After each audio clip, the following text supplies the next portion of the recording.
Yo, what's up guys, it's Tat, and I woke up like maybe 40 minutes ago. Yeah, I'm still kind of groggy, but Behavior has released a dev update going over some PTB changes, and I'm here to cover them, just like that. So 𝗧𝗏𝗃𝗀𝗃 on the PTB, while she had her core issues fixed, she can no longer basically hold the game hostage indefinitely. She unfortunately wasn't a particularly powerful killer. Now, admittedly, a lot of people, including myself, over-exaggerated a bit, but she wasn't good and she could definitely use a buff. And so Behavior, with this knowledge, has actually made a series of changes to 𝗧𝗏𝗃𝗀𝗃. First of all, you can now actually toggle the direction that drones rotate. When you're looking at your radar, you can just click at a drone and it will tell it to turn the other direction. It's very nice. It adds a little bit more complexity to the killer, raises the skill floor and the skill ceiling. Very nice, very nice. They also have changed the cooldown, so when you recall a drone, it will no longer incur that 10-second cooldown. So you can recall a drone and then immediately place it wherever you want. You don't have to wait 10 seconds and then place it and then get another 10-second cooldown. The cooldown will still occur when you place a drone, but it will no longer occur when you recall a drone, so that's nice. They also have made a series of miscellaneous changes to the drone itself. So the radius is now 10 meters, it was 8 meters. They've also increased the rotation speed for both stealth and scouting mode. The stealth rotation speed was 60 degrees per second.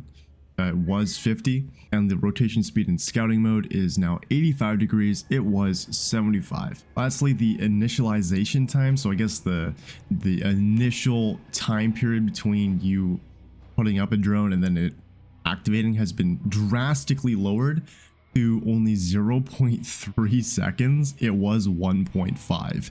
So hopefully these changes combined with the above mentioned will make her a little bit more viable, especially at higher level play. Alright, let's move on to the anti-face camping mechanic. There is now a grace period. When the killer hooks a survivor, there is a 7-second period of time where the meter just does not fill. This should give you a little bit of time as a killer to get away before you start being penalized for camping the survivor that you're not even camping. So yeah, that's quite nice. Now also, dying survivors will slow the meter's progress as though they were just healthy or injured. This is just to give the killer a little bit more pressure instead of just removing any and all macro play from the game.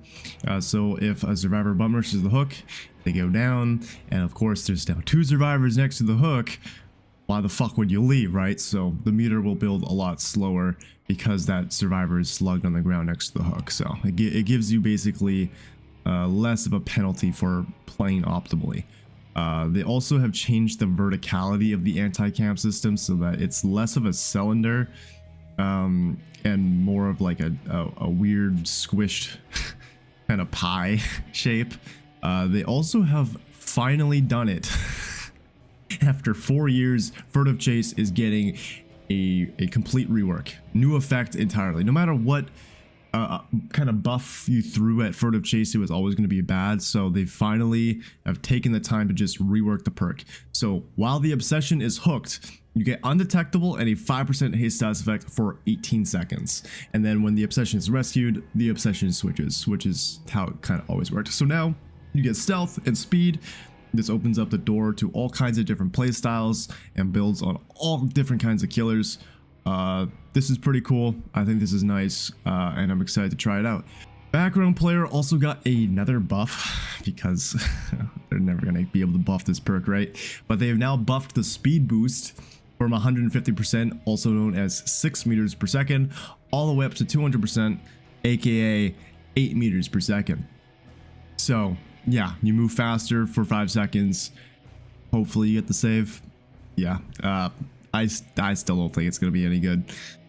Trapper did get a slight change from PTB to live. His bear traps will now spawn closer to generators. Currently on the live server, all of his bear traps kind of spawn wherever they want. They're a little bit quirky. His bear traps can spawn in the corner of the map, or they can spawn all the way on like a 3rd floor building where there's nothing to defend. So it's really annoying. So now his bear traps will spawn near generators. And finally, they've changed the strength of loops on Shattered Square on Borgo, and they have reduced the number of pallets because yeah, you had the old kind of pallet spawn system just on a smaller map, and so there was just a pallet after pallet after pallet. It was really annoying. It's no longer the case. Unfortunately, the map is still like red tinted. I really wish they just changed the skybox, man, but hey, there you go. Of course, they have announced that yes, the PTB is going to be coming next week. So that will be very nice. Anyway, yeah, guys, that's it. That's the post-PTB dev update. Let me know what you think down below, and I will see you all tomorrow. Bye-bye.